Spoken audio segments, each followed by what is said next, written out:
all all ingress points for embers. So like clap valves, so like when you turn your hood on and the little thing goes like this because air's blowing out. But that thing claps like this in the wind. So all that gets taped down. Everything gets taped down. Take just with my fist, open the window and punch the screens out because I don't want embers getting behind the screens and then maintaining, they're staying in the same place because they can't fall. And so on and so on and so on. So I clean out, and there's quite a bit of stuff. There are logs. There's huge, 3/4 inch, 8-foot long pieces of plywood, and all of this stuff because I'm doing some construction. So I soloed all of that stuff out, and to the point of absolute and total physical exhaustion. Then I got up onto the roof, cleared all the vegetable matter off the roof, hosed the roof off, plugged the drain, put dirt, plastic dirt, flooded the roof, got off the roof, cleaned all the gutters. The downspouts in the gutters had some leaves in them, so I just tamped it down with a broom handle, put dirt into the downspouts about 4 inches, watered it down, just trying to think as fast as I could how to prepare. And then and this is also at the same time while I'm, trying to get my most valuable possessions and papers together and trying to help my mother, who's 95, get out of her house and get her bag prepared. So, kind of a lot of duties going on, and no plan. So that's first pro tip is, make an evacuation plan, have it on a piece of paper so that you don't spend idle time thinking about what you need to take. If I had had a well-organized list of things to do and things to take, I think I would have accomplished more. So at any rate, so now it's getting late. It's 3:30, 3:40, and the fire has progressed down the ridge, and it's now behind Will Rogers State Park, and the wind has shifted, and it's classic Santa Ana, which basically means high winds blowing offshore. And what happened, I think, is pretty clear is that embers, given that Temescal Canyon is in fact a small canyon, embers were blowing down the canyon. And I saw the Malibu side, the north side, we're on the south side. I saw the north side of Temescal Canyon light up. And I'm telling you, the fire progressed up that hillside and started engaging structures with speed that I don't think you could have outrun the fire even in your best days. That's how fast it burned up the hillside, started engaging structures, and the smoke was still kind of far away. And then all of a sudden, these dark smoke clouds start coming overhead. And I'll send some video and photos to Jan. He can post that. But it was quite obvious that not only did the north side light up, but the south side was lit up as well. So we probably have, streets, houses, a street, a house, and then the bluff, and then down to Temescal Canyon. So there was time that it would require to burn up the canyon, start engaging the first set of structures, and then keep moving our direction. So at about 4:15, about 4:15, my neighbor rang me up, and he races for Porsche. He's got a really nice, well, I guess I can publicly say it because he posted video. If you want, you can check out the Reddit Porsche ST escapes fire at last minute. And you will see my ADU, you'll see my 4Runner, and you'll see this guy. So he calls me up and he's like, what's the situation? I'm like, dude, if you ever want to see that Porsche again, you better get your ass over here. And I'm not talking, you got to be here in 10 minutes. So he shows up with some pals. They manage to get the garage door open, get the car fired up, get the Tesla out of the way, get his car backed out, and they take off. And then I'm backing up and all this stuff. And then I realized the guy left his garage door open. So I'm a good Samaritan. I got out of my car and went and closed his garage door because that's an ember trap, right? The embers could get sucked into his garage, and then his place lights up, and that could light my place up. So got the garage door closed, and we bugged out at about 16:55, 57, right there, just about 5 o'clock in the evening. And then and man, like when we're getting the Porsche out, we're getting ready to leave. I mean, the orange is on the other side of his house in front of him. I mean, we literally, you've got 15 minutes max, and his place is going to be fully engaged. And so any rate, hosed everything off, did the best I could, got in the car, took off. And once I got out of that area and got up a little bit higher, it was still, reasonably clear. There was still a lot of smoke and stuff. So I stopped up at the main house, did one more hose down to the main house, did one more hose down to the ADU, and then I left. And while I was on the road, I was consulting my Ring cameras and actually watched the main house burn live on Ring, and until it was so engaged that it actually took out the internet, and in which time that was it. But it was that the main house had been completely consumed. And as it turns out, it took out everything. It's hard to describe, all of these houses, just thousands of houses. It just jumped. And so skip to the next day. It's now Wednesday. Yeah, well, I'll skip a few details here, but I managed to get back into the area by going in the service entrance of a famous golf course in the area, and managed to make my way out of the golf course on another exit. It was closer, so I bypassed all of the police checkpoints, got back up to the top house, and then parked in front of it. And the car, my mom's got this old Mercedes, is just, there's no windshield, there's no hood, it melted. That's how hot it was. Well, Chris. Yes. This story is moving me almost to tears. I'm really sorry to hear about that, for sure. But one thing I will say, I know you've gone through so much grief, but the interesting thing is that you told me about your Mercedes, about your mom's Mercedes. You say, hey, we can buff out the damage. I think that's what you said to me, which I really appreciate, that you had a good sense of humor. But just to give you an idea of what it was, I mean, it was insane.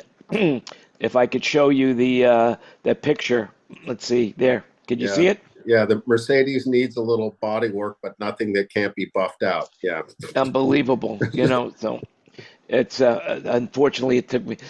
You'll see in a second. There it is. Chris, were you driving your 4Runner? Yes, I was. Thank God. So man, you can go anywhere with that thing.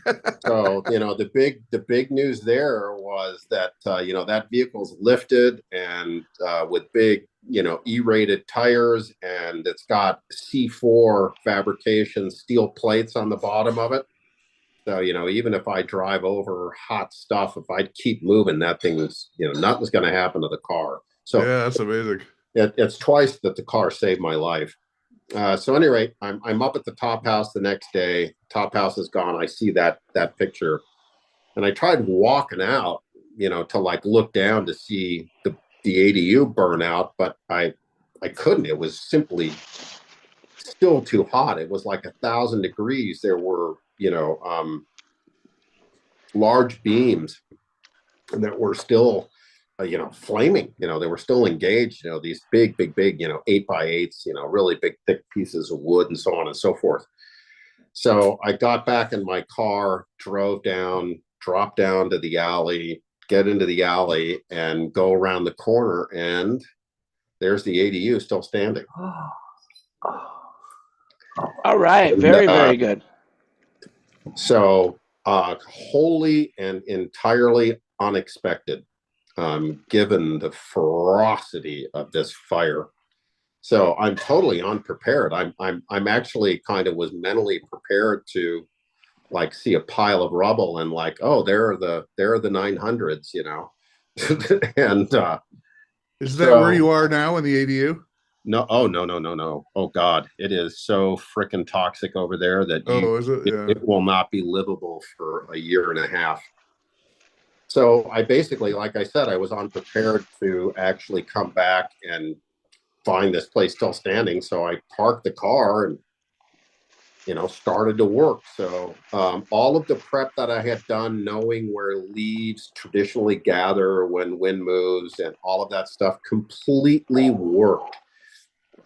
And I was finding embers as big as my thumb. And these were resinous wood embers. So like from pine trees, I mean, there's not a pine tree anywhere near me. So this stuff got all blown in. So I had to basically collect all of that because some of it was still combustible. Some of it was actually still hot.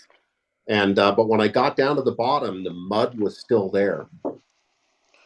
So I got rid of all of the combustible material around the house, found some more stuff, got rid of that, got up onto the roof. Oh my God, the roof looked like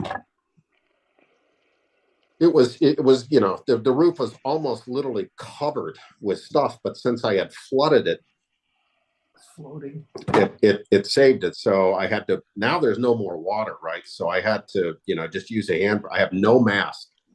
So I'm just using a push broom, pushing all the ash, all of the leaves that have fallen and been blown up there, got the roof as absolutely as pristine as I possibly could, looked into the gutters.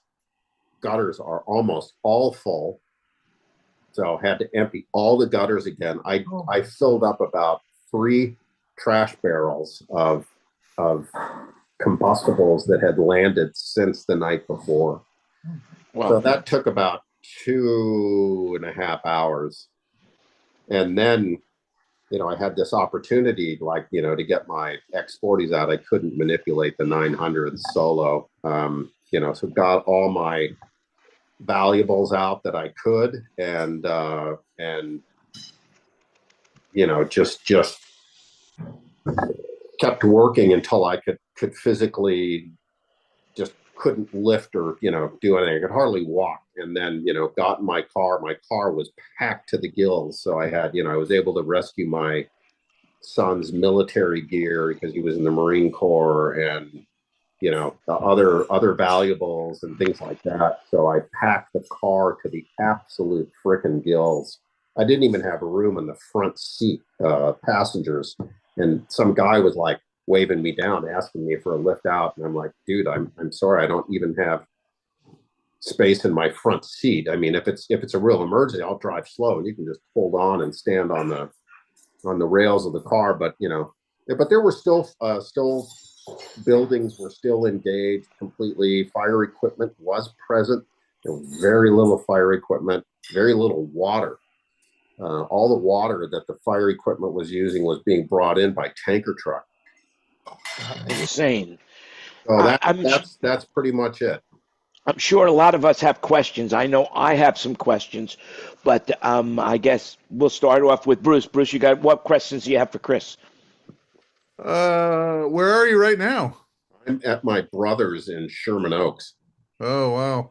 And we're packed for a week in my car. We're still, because we're at the Eaton fire. We're on the edge of the Eaton fire. Oh wow! So about 2 days ago, we were almost evacuated, but not quite. So we were not sleeping well, to say the least. Yeah, here, wait 1 second. I'm going to grab my phone. Now, Kenny, how close were you to the fire? Not close. Are you smelling the I'm fire? Lucky. Not even close. I don't even smell nothing. No, no ash, no smoke, no anything around on our neck of the woods here. What's the name of your city? So we're in Thousand Oaks, and it's it's between Newbury Park and Westlake Village.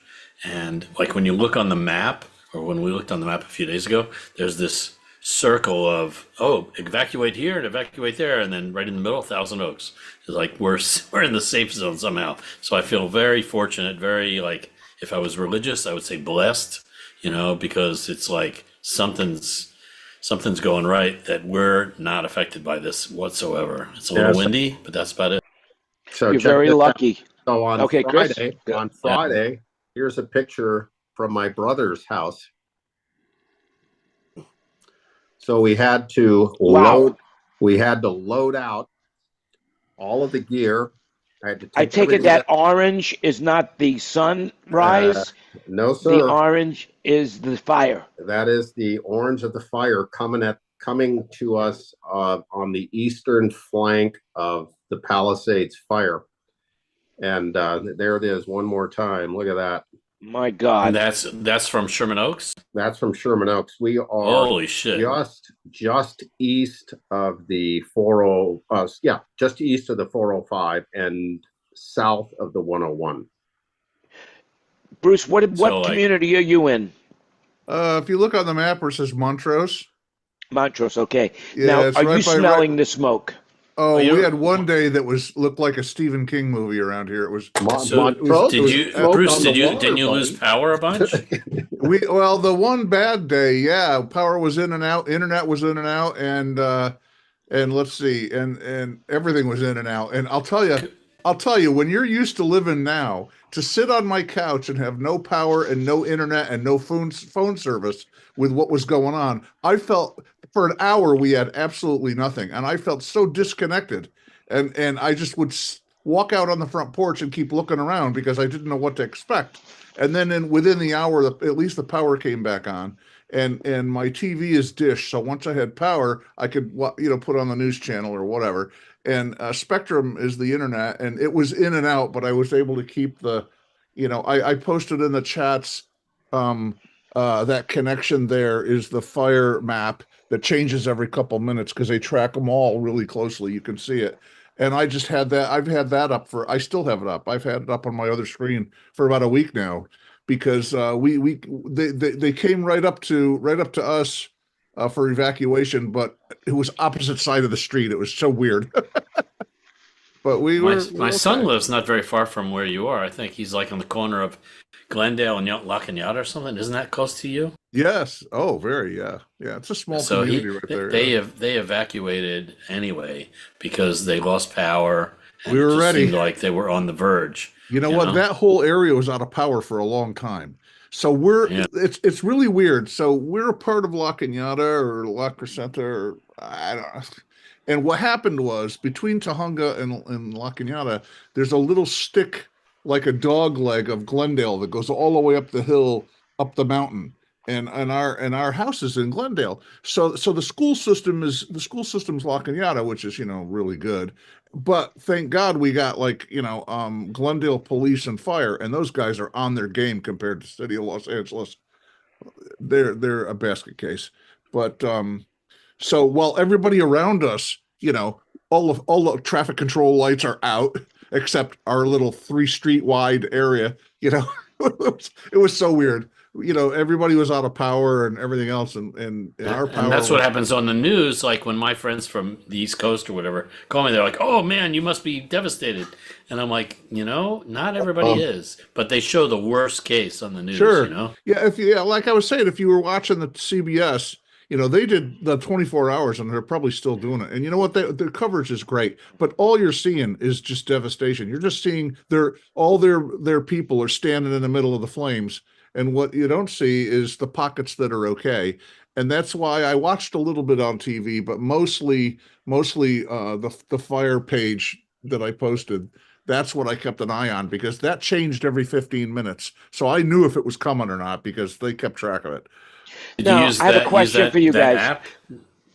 I'm it's sorry, called Watch Kenny? Duty. Watch Duty Watch is Duty. the app. Have you been watching that app, Bruce? Oh no, Watch I didn't Duty even. app? I just found out about that one. In the chat is the one I've been looking at. Yeah, I'm trying to find that in the Genesis? chat. How do I do that?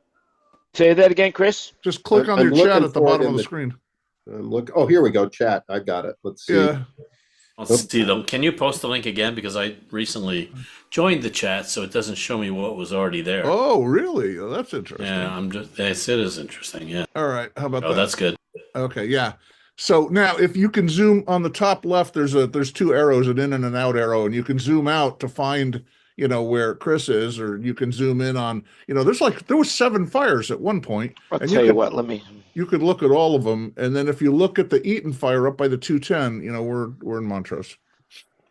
But Pasadena, the other side of the freeway, not Pasadena proper, but Pasadena like Altadena and all that, half of that's just gone. It's just gone. It's absolutely astounding. And I have camera guys that live up there that lived in those what they call craftsman houses that are all beautiful carved wood and everything, and I'm sure all those damn houses are just gone. I think you could see it now. There it is. I got it. You should be able to zoom in a lot. There's a lot of white here in this thing. For whatever reason. Zoom in. See the arrows up top? You can zoom in and have it take up more of your screen. Well, I could use my mouse to scroll. Yeah, further south. Wow, there's a lot of fires everywhere. There you go. Yeah, see Eden fire? So that's me right there.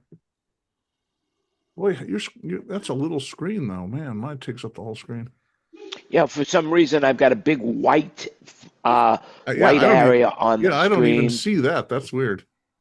So anyway, but there you go. So push in. Okay, see. Look at that area. Yeah, that's a Palisades. If you push in over by the Eaton fire, you can see where the freeway. You can see JPL. There's a little black circle where JPL is. Oh, okay, yeah. My friend from Caltech said that it burned all the way right up to Caltech's campus. Yeah. There we go. Yeah. Now, if you go to the left side where the 2 and the 210 meet. I'm right there. What's that? Doesn't look like there's any fire there.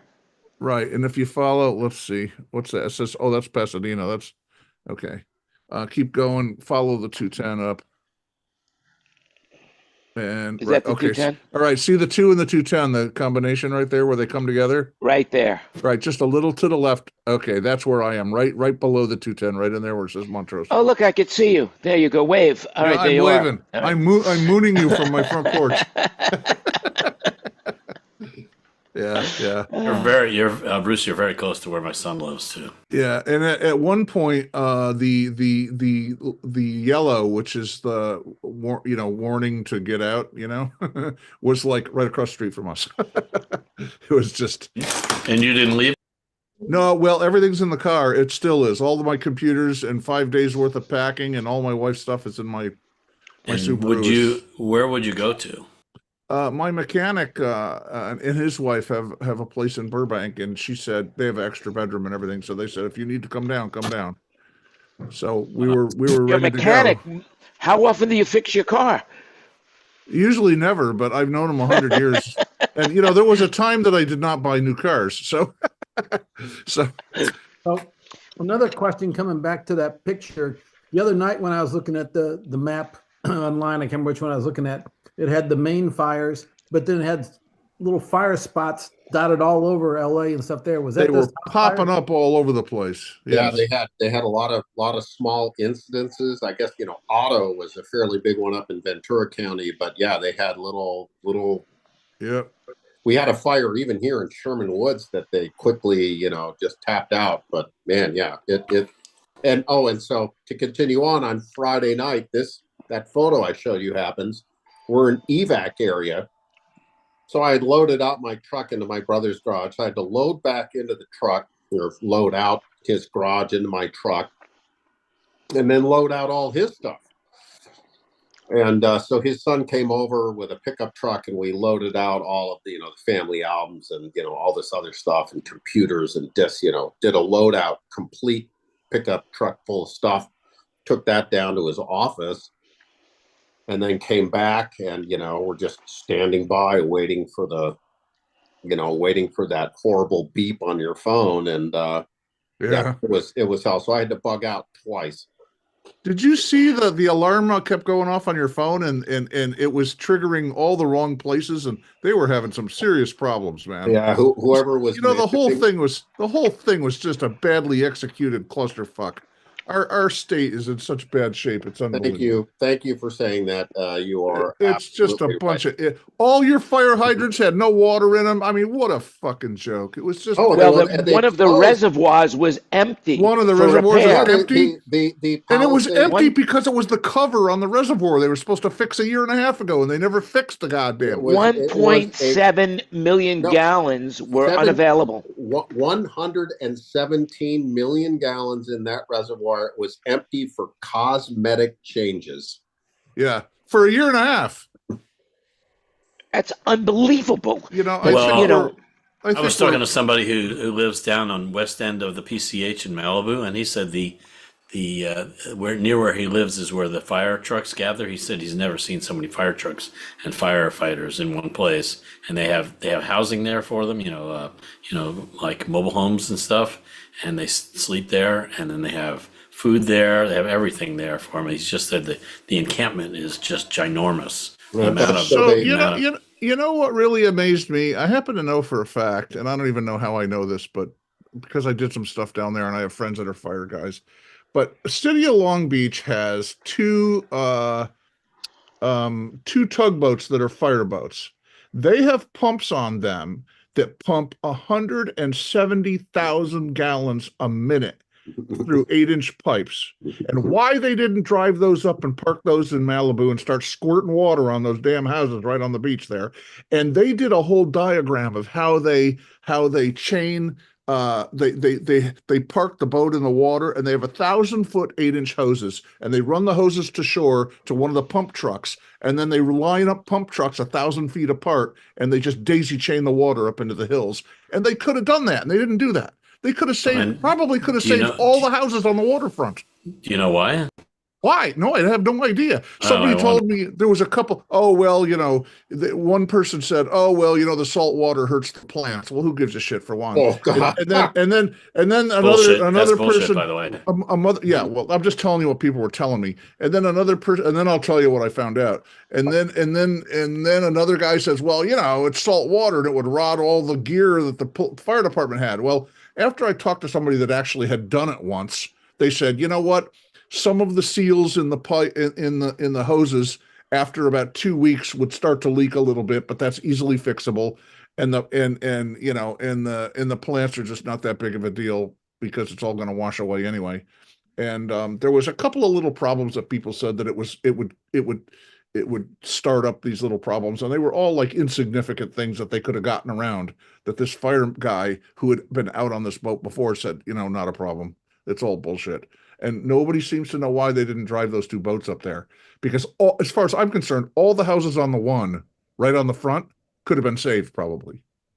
It's amazing what happened. I mean, I saw the aerial pictures from moon shadows on down.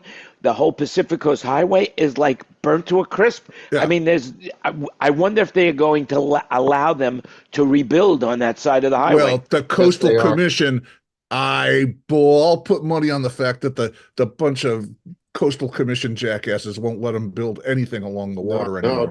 No, not true. So at least where we are, Coastal Commission review build like for like, which is section 1(6) of whatever of the building code. It's good to hear you say this because I was worried. My mother's house is in the coastal zone, right, and we had to get permitted even for my ADU. You build like for like, no coastal, no nothing. You can literally fast track your permit. However, the other good news is that FEMA is going to do the debris removal.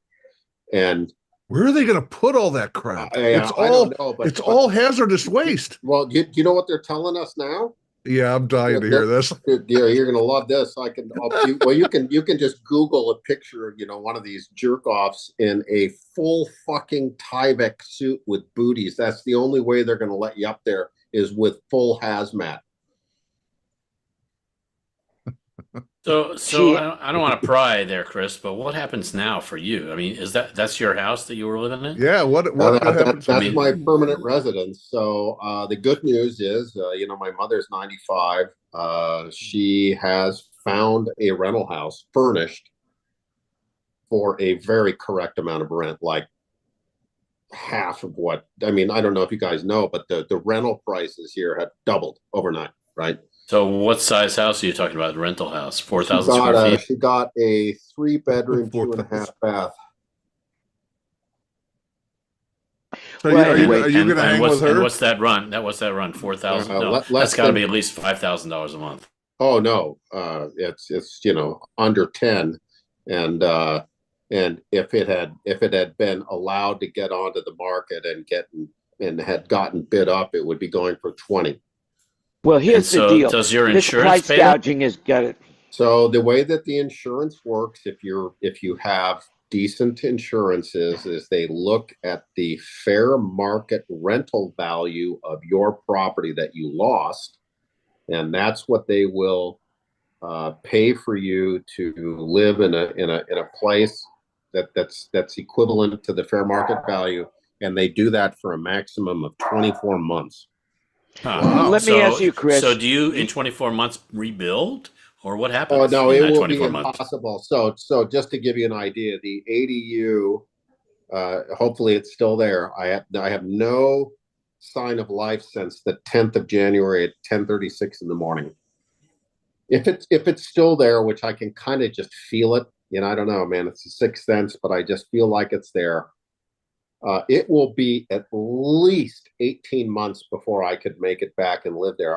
I spoke to a friend of mine who's pretty good on these things. He's like, it's like, Brad, what are they going to do about the electrical lines? Because all the drops are they're just cables hanging in the air, right? Because there are no more houses. And I said, they're going to have to redo the drops. He said, no, no, no, no, no, mate. They have to replace all the cable. They cannot use cable that has been exposed to these kinds of temperatures and environmental conditions. Well, hopefully they'll bury it this time. A great question. So that's been a topic of great interest. But okay, let's assume they bury it. They don't bury it. They're going to have to pull all new cables. Right, on the cable. Secondly, they're going to have to go to the gas egress point in the ground. They're probably going to have to go about 2 feet down, he estimates, and they're going to have to, cut the existing pipe and patch in a new one. For water, same kind of stuff. All the water meters are toast, so they're going to have to probably dig down about 2 feet, patch in new water pipe, new water meters. So in order to make the place livable, we're honestly looking somewhere between 12 and 18 months. And then you have to get into the debris removal, because there would be, if you go out, I mean, I'm telling you, I spent that 5 or 6 hours at the house. I mean, I am still coughing up black, man. I mean, it was bad news. So, Does your mom so have you room for can't. the 900s? Sorry.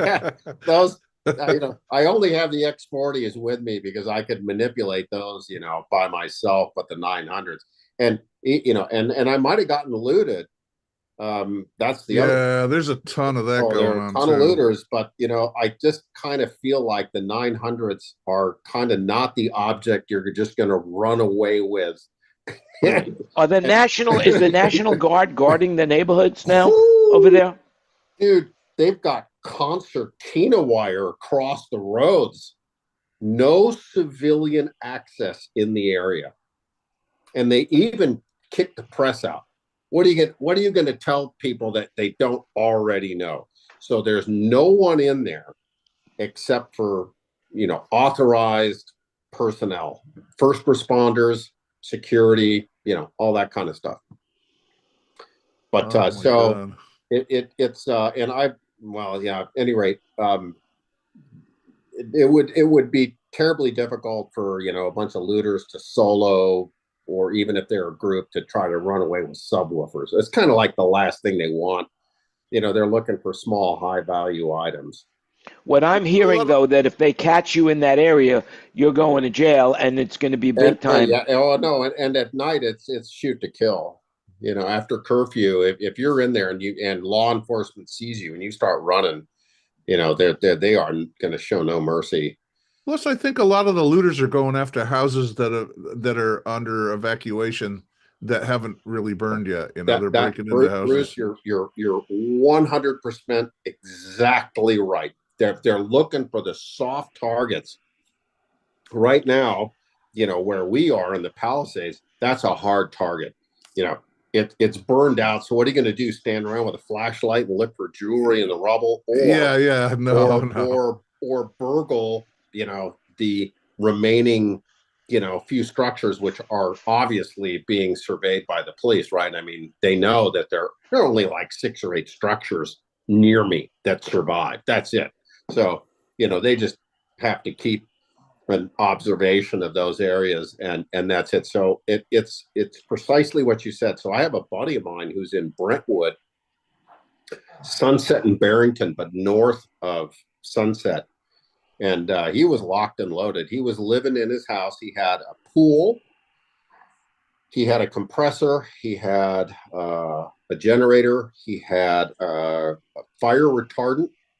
You have a pump too, and oh yeah, and a pump. Gasoline powered pump, electricity, and then electrically powered compressor. And he, you know, they had time, so they brought in a whole 5x8 trailer full of liquid fire retardant. And the guy's just broken. I mean, he's like me, his back is just out. But they basically, he you know, kind of developed a push cart with all of that material on it and a hose, and he's spraying down the plants, vegetation, everything around his house. He, like me, you know, soloing, clearing everything out and spraying all this stuff down with fire retardant. Brentwood was the good news today is that we didn't have the Santa Ana, or sorry, the good news is that yesterday we didn't have the Santa Ana conditions that were supposed to prevail. Right. It's been very still here. Exactly. It was supposed to be like violent 80-mile-an-hour offshore winds, which it seriously, the whole of LA could have burned if that fire had jumped Sunset and started into Brentwood, or on Friday evening, if it had jumped the 405 and started into Sherman Oaks, and it almost did. And it almost did, and Encino and in Calabasas and Thousand Oaks, where, you know, the fire was progressing down the hillside towards the 101. Even Kenny would have been in danger at that point. Yeah, and what saved us is the wind change direction. Oh, because it would have come right down through us and right down through Glendale and everything. You know, yeah, that's the other thing I forgot to tell you. So I'm up on the roof, and you know the wind is kind of blown away, and then all of a sudden, this is like 3:45. Like I said, you know, getting close to 4 o'clock, the wind flipped and pointed at me.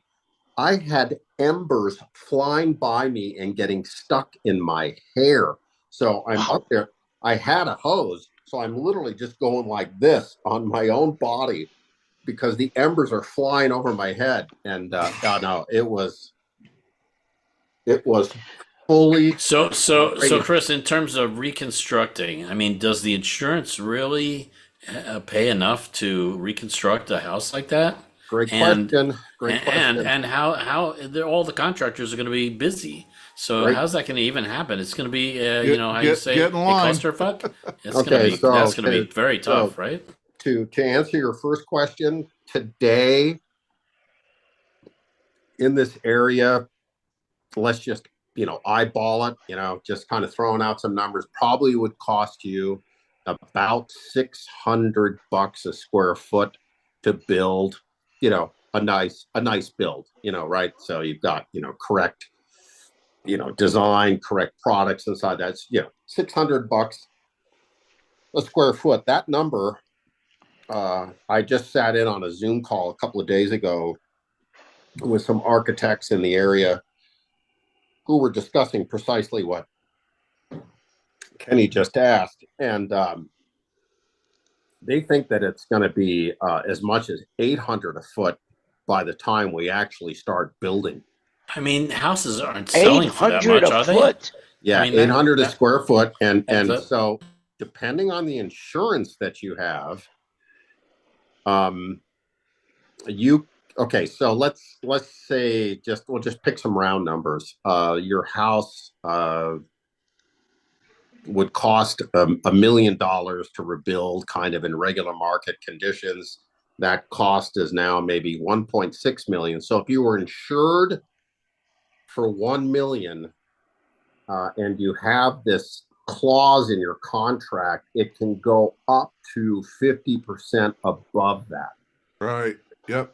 So that's what you want to make sure that you got in your For updates and improvements, and there's a whole list of things that it includes. I'm sorry, I'm just kind of skitzed, but they have a name for it. We have that clause. We have good insurance. We have that clause.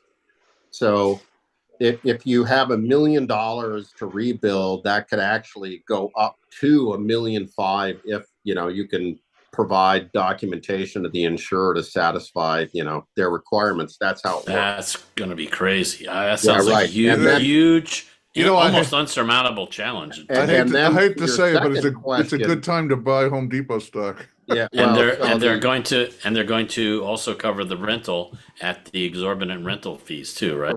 And then, yes, I think that we're going to see some insurance companies that are, going to have questions about their solvency. There's no doubt about it. And then to your second question about the contractors, that's a big deal. So what people are currently trying to figure out is if they can get a contractor, find neighbors, where you're literally one house next to the other, and maybe 3 houses, 4 houses. We'll have one contractor and, a full team, people that know how to do framing, people that know how to do drywall, people that know how to do this, people that know how to do that. And you'll basically collectively negotiate with a contractor to rebuild multiple homes in a At very the same time area. Yeah, but Chris, you're not talking about, stucco cheap homes. You're talking about custom homes. Pacific Palisades, all custom homes. I've been listening to all of the famous people, the actors, such as Billy Crystal, is an example. Tom Hanks, apparently Hank's house survived. Right. Yeah, but I watched a video about that this morning, the guy that designed Hanks's house, and they talked about how they built it so it would be resistant to the fire. And there was 2 other houses that they were talking about too. And Mel Gibson said his house was 14 million. Yeah. And if those houses survive, they still need serious work because of the the ash and everything that they've been exposed to, right? Yeah. You're looking at my house. I'm gonna, as I use my 900s, I'm gonna smell smoke for a while. So what they typically do, depending on the level of smoke particulates, tiny particulates that have gotten into the area, if it's bad, what they have to do is they pull down your plasterboard and they put in new insulation and new plasterboard. And then in some cases, depending on the type of floor, obviously a carpet, forget it. But any soft wood flooring, any depends on the kinds of materials you used in your house. So if you have a surviving structure, you will still have a claim because they're going to have to, go in and completely get rid of the smoke damage, which is insane, mate. I mean, even in my house with all the tape down that I did, it smelled like a fucking ashtray. Oh God, yeah. I mean, just think about it. It wasn't just the wildlife that burned, like the trees. I mean, the carpets burned, the tires on the cars burned, all of the chemicals that were in people's garages. It's like an insane hazmat area. I think I sent the picture to Jan, the guy that got his Porsche out. Or did I mention this earlier? He had a Tesla parked there, and there's a pool of lithium right in my alley. So. Yeah, the good news is that FEMA will probably, FEMA's a management agency, so they'll contract out, and I don't know if Gregory can comment, but FEMA will probably contract out either to the Army Corps of Engineers or, to some other, professional. There's large restoration companies that, like, when we've had massive hurricanes here in Florida, there's fleets of semis that roll in. Do you guys really believe that FEMA is going to be capable of doing this, especially with, the new administration and the people that they're putting in who are so incompetent and really want to destroy the agencies that they're in charge of? And not to mention that the new administration seems to have a thing for California, a thing against California. That's because that's because they the governor of California is spending $50 million to fight the new administration. At the same time, they spent $2.4 billion on homeless and cut $18 million from the fire department. So you want to talk about idiots? We don't really want to go there. Well, that's a challenge. It's going to be a challenge for everybody, especially in those people. I mean, I don't know how they're going to really fix that area. It's just so huge, and it's humongous, the area, and the amount of damage. Is anybody hearing any kind of figures? I mean, I understand that the fire is still not even contained. Correct. And we're talking about billions and billions of dollars worth of damage. So my insurer apparently has an exposure into the area for about 1,000 residences, which is pretty small. Yeah. So I kind of have you're lucky there. I kind of have rather a feeling than being like with State Farm or with State Farm pulled out of here for a reason. Yeah, and I'm they with pulled State out Farm. of Florida for a reason too. And no one is talking about, these guys are actuarial experts, and I saw a couple of articles talking about, well, why did State Farm really leave? Well, if you start reading some of that analysis, you'll find out that they were prudent. These guys are they know what's going on. They know what's going on. Yeah, when you read the actuaries about COVID and stuff, and you find out the insurance companies know a whole lot more than we do about the whole COVID thing. The actuaries. Well, they were projecting this fire. They were projecting this so long ago. I mean, I think it was Michael Schellenberger was like, look, they knew that they had these really horrible conditions. Why weren't they loitering a C-130 above Los Angeles? I think it's got 14 or 16 hours worth of autonomy. They could have just loitered that aircraft with fire retardant and water and just, we got a thing over there. 2 minutes later, boom, they would have nailed it and it would have been out. From the time that the fire was declared in the Highlands of the Palisades, first water drop from an aircraft was how long after? Was it 2 or 3 days? 40 minutes. Oh. Well, if anybody needs a history lesson, I recommend that you look for the movie Chinatown with Jack Nicholson. Oh, I saw that years ago. And that will explain the water situation and what they were doing over there. So basically, you're living in the desert. That's really what you're living in the desert. Is I'm going to have a Delta smelt egg omelet tomorrow, so that we should. Yep. Well, I personally think that any of us trying to suggest that, they should have done this or they should have done that is sort of like, what do they call that? Armchair quarterbacks or whatever. No, I don't know. I don't know the first thing. We don't know the first thing about what's going on with behind the scenes. Are you a firefighter? Are you a firefighter organizer? You know what I mean? They're doing what they do because that's what they want to do. There's nothing anybody could have done. Once that fire started, 100-mile-an-hour winds. What can you do? I mean, really, 100-mile-an-hour winds. I don't care what. You couldn't put planes in the air. You couldn't put helicopters in the air. Of course you can fly. How fast do planes fly in the air? So typically when you have these kinds of conditions, they just take fire trucks out and park them, and the guys play chess, they play cards, and they strategically place fire trucks in areas that they know are problematic. That did not happen. That I don't think that's armchairing, because that was the protocol during red flag warnings, and they didn't do it. Well, what I think is this is going to be a challenge all of the, I can't imagine that the insurance companies, any insurance company now, will offer you fire insurance. And if they do, They have to. the The premium. Governor Newsom signed it, so they can't cancel you for a year. That's a So, year. well, That's no, a no, year. honestly, But what did they say? that They can't raise the premiums on you? no, they have to. They have to renew you, and then they have to keep insuring for 1 calendar year. Well, how about all the people that lost their fire insurance last year? We almost did.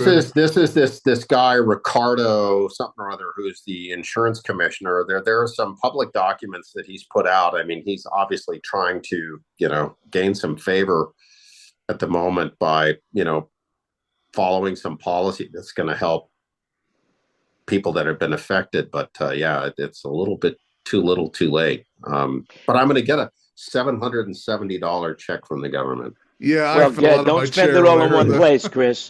Don't spend it all in one place. I'm spending it all on beer, Jan. I'm spending it all. That's it. That's good. That's good.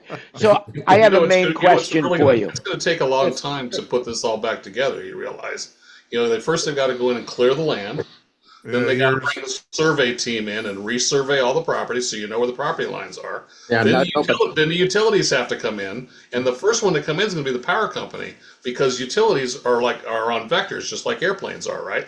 Power is the deepest in the ground, so it has to go in first. Yeah, and what you forgot is that after they do the cleanup, the EPA gets to come in and do testing. So the actual testing phase is going to be very long, very expensive, Forever. and very, so they're going to have to go out and take soil samples in pretty close proximity. They're not going to be able to just take a sample every mile. They're going to have to, they're going to have So what is going to happen to the people that can't afford to rent a $10,000 a month house or This- a five? this is- Because oh, there's no. look, I have two friends that lost their homes, neighbors just down the street from me, uninsured.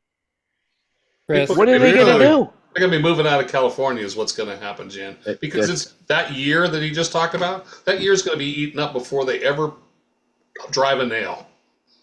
With all this other stuff that has to be done, like you said, it has to be cleared. You have to have the EPA study. You have to have the utilities come in. Before they even drive the first nail, it's going to your year policy is going to be 9 months or more. Yeah, not only that, you've got to bring a structural engineer in to tell you if your caissons and your foundation are still, Okay. solid. Usable, yeah. So let me ask you this question, guys. Throw it out to the room. In my house, my insurance covers my building of the restructuring of my house. If my house got burnt down or it got destroyed, earthquake, whatever, I have X amount of dollars to fix up my house, which is Make only sure a you've got fraction. replacement insurance. You better Right. make sure that you I got do, replacement. but it's only a fraction of what the value of the land is. So here's my question. The land where you guys are living in Pacific Palisades in that area is worth much more than the structure. What do you think is going to happen to the value of the land itself? Well, I think it's gonna. Okay. So, number one, there have been a series of public warnings have been made about sharks and land sharks that are coming in and trying to gobble up. And so, for instance, somebody who's uninsured and has now just a piece of land with rubble on it That they owe a mortgage on, probably. Some do and some don't, the person I know, the house is like 70 years old. It's free and clear. They didn't have any insurance, and now they got a pile of rubble. So those types of people, depending on their income stream, may be forced to sell. And what they're trying to prevent is, land sharks from coming in and just Like what scooping happened in Lahaina. The exact same thing. Exactly. So they're trying to prevent that, but it's going to be difficult to keep certain people from that. That's their last recourse.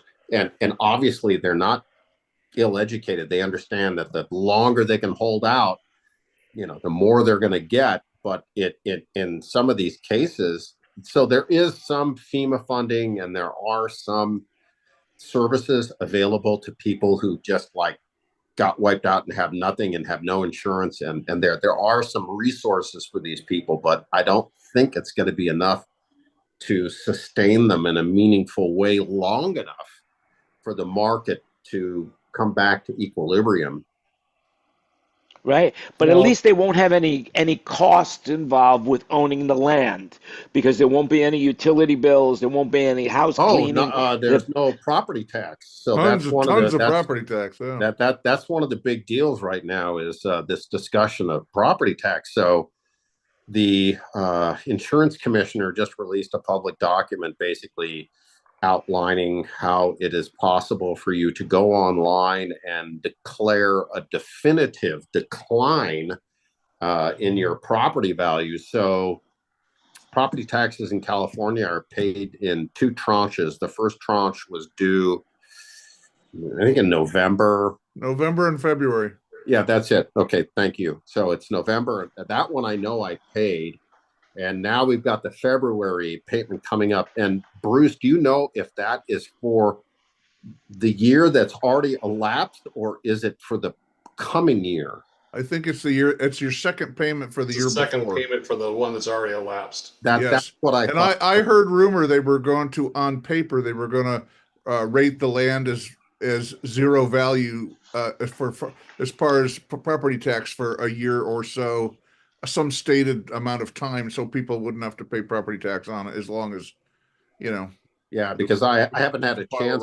I know the parcel number, and I'm going to go onto that website tomorrow. I mean, the admin that I have gone through in the last, Wednesday morning, I contacted the insurer. I had to go buy a printer and like 5 rams of paper just to like deal with all of the, here's this, it's just stacks of paper, and you got to send the deed to the insurer, because the deed, that the insurer wants to make sure that they're sending the check to the owner and not some jerk off who's, squatting or whatever, right? You got to have a lineup between the identity of the person on the deed and the identity of where the money is landing.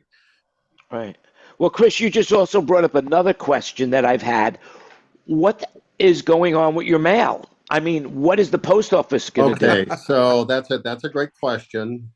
Mail that arrives to a residence has been forwarded to one post office, and mail that was arriving at a PO box. So there's a Pacific Palisades post office.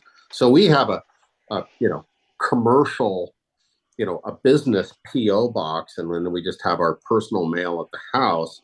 So for the moment, we'll have to go to 2 different locations to collect mail. And what they've suggested to us is that, given the fact that we have a PO box, to forward the physical mail address to the PO box address, which they'll do. I think it's free, and then you can just go to one PO box and collect your mail.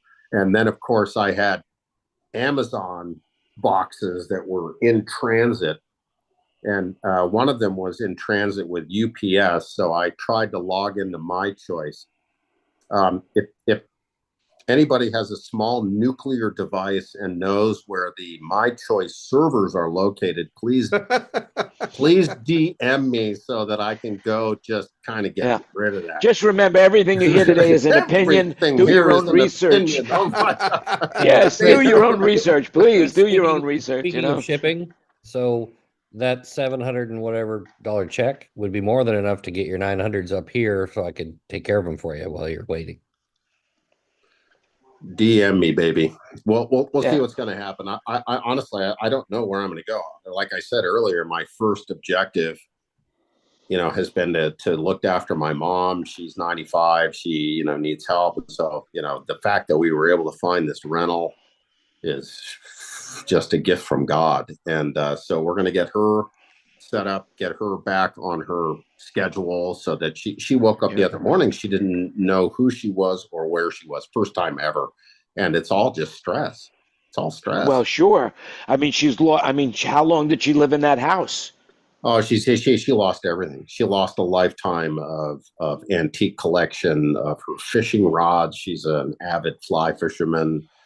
She lost everything. There's nothing I mean, left. she lost everything. I mean, she lost your baby teeth, whatever, you know? She lost everything. She exited the house with one rolling suitcase that could be used as a carry-on. The Wow. good thing is, Chris, I guess one bright side is if you go to a PO box, you're never going to get any more advertising. Junk mail. You don't get Yeah. junk mail when you have a PO box. Hey, Well, the good thing is we are silver lining. alive. We are alive. That's Yeah. the good thing. We are alive. You know, Oh, yeah, I mean, no. when you look at your possessions and everything else like that, and they are a burden. After a period of time, your possessions You know, become a burden. the Danish have this crazy word. Maybe somebody can look it up for death cleaning. And, you know, that was basically everybody that lived in that area had a forced. I can see Wayne's looking it up. It's scars or something, but it's called death cleaning or it's either Swedish or Danish. And they have a word for it because people that, you know, start to get into their twilight years do the death cleaning. Well, we had it done for us. Yeah, I mean, I have two tidbits of information that for people like Bruce, if you're still thinking about evacuating, two tidbits of information that I learned recently that I thought, you know what, that's a good idea. And the first one was that fireproof safes are not fireproof. In other words, they may not burn, but the things that are inside them will burn. Correct. So the idea is take that safe with you, and when you evacuate, take the safe with you. That was the first note I got. Oh, you just take the contents, man. You're not going to solo a fucking safe. Yeah, I mean, you have to think about this. You had to think about it as like you're on an airplane right now and you got to evacuate. Right, you're not going to be taking your carry-on luggage down with you down that ramp. Basically, I have a backpack that I put all my papers in, all the insurance papers and passports and all that stuff. But the other thing that I thought was a really good piece of suggestion, or whatever you call it, was we all have video cameras in our phones these days. So video your entire house. Do a slow cruise through your house. Open every drawer. Open every cabinet. Narrate. Exactly. Yeah. So what you had, because you're not going to remember all that shit. Is what's going to happen. That's a great piece of advice, I think. Yes, I did that in my other house, but we need to do it here. Yeah, I can throw in one piece of valuable advice.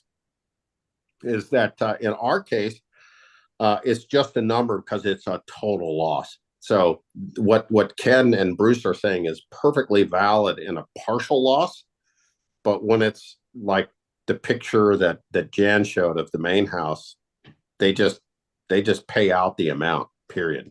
That there's no discussion about. You don't think there's any no, there's arguing? No, I've already talked to our. Just get the max. You get the max. What about like Bob Clearmountain with his studio and his consoles? Yeah, right. Well, he must have separate I feel insurance sorry on for that, him. Yeah, but that. And he's not the only one with the studio that got destroyed. By the way, I can tell you just anecdotally. Can you take us off recording, Jan? Well, not yet, but I will give us a minute or so, and then we will. Okay. We are running long right now, so I guess it's okay. But this is the most captivating, and it's really interesting. And there are people all over the world that are really interested in knowing what's going on from firsthand knowledge. So I'm glad we're able to give it to them. But all right, I'll tell you what. I think that we've gone already over an hour, so I think we could stop right now. And I will say, number one, everything you heard today is an opinion, so do your own research. That's number one. Number two, what's number two? Thanks for watching. Make a list and have that list ready if you need to bug out, because it's not at the last minute that you need to do like I did and run processor cycles thinking rather than executing. Yeah, like Santa Claus, check it twice, He's checking his list, making it twice. The other thing is click the like button, make sure that you share the show, talk to your friends. We now have over 400 people watching all over the world every week, which is really cool. So you guys are, as you saw, I had put a new disclaimer on when you signed in about that, Anyway, we're going to go off the air. Thanks for watching. Remember, you make it happen. And now, if you want to join us, remember to DM anyone in the room, and they'll send you a link to become part of the panel. Again, be safe, stay healthy. Chris, I am glad you're alive. That's all I could say. I was really worried about you. We all have friends. Nobody knows what's going on because, as we said, when the news picks up it's like, if it's one house in the neighborhood that burnt, you think that every other house, the place has been leveled because they'll just focus in on the bad news because nobody gives a shit about good news. So that, it won't do you any good to say, hey, look at all these houses that have survived. People won't watch that. It's, they just want, you can't turn away from a car wreck on the highway. Believe it or not, they want ratings. Even the news wants ratings. Yeah. Yes. Oh, yeah. And I want ratings too. Here's one piece of good news. Happy birthday, Ken Newman. Yeah. Hey, Happy Newman. Thank That's right. Thank you. It's his birthday. Yeah, now I'm older. Thanks a lot for sharing that, everybody. Older and Welcome wiser. to the club. And listen, today's my anniversary as well. And just so you know, after we leave the show, we are heading towards Bo's house in Chupan, Thailand, and we are having our Thai reception for her friends and family. And only the closest 150 people will be showing up. So I'll send you pictures, guy. You'll see pictures because I'm dressed in official Thai garb. I'm going to look like the king of Thailand. There you go. Nice. All right, so that's it. All right, remember, you make it happen. We'll see you again. We are off the air, and now we can talk about what you want to talk about that nobody else can be privy to. So, we are Hang on one off the second. air. It still says recording. I know. Chris wanted to say one thing, right? But not recorded. yeah. Oh, So I'll wait well, till say goodbye, Fred Chris. gives Say goodbye to everybody. Bye, everybody. And that's it. We are good night. off Good the night, air. Good night, Dick. Are we That's good, right. Fred? Well, we're almost good. We're almost off the air. I Now, see recording. bye, everybody. Bye.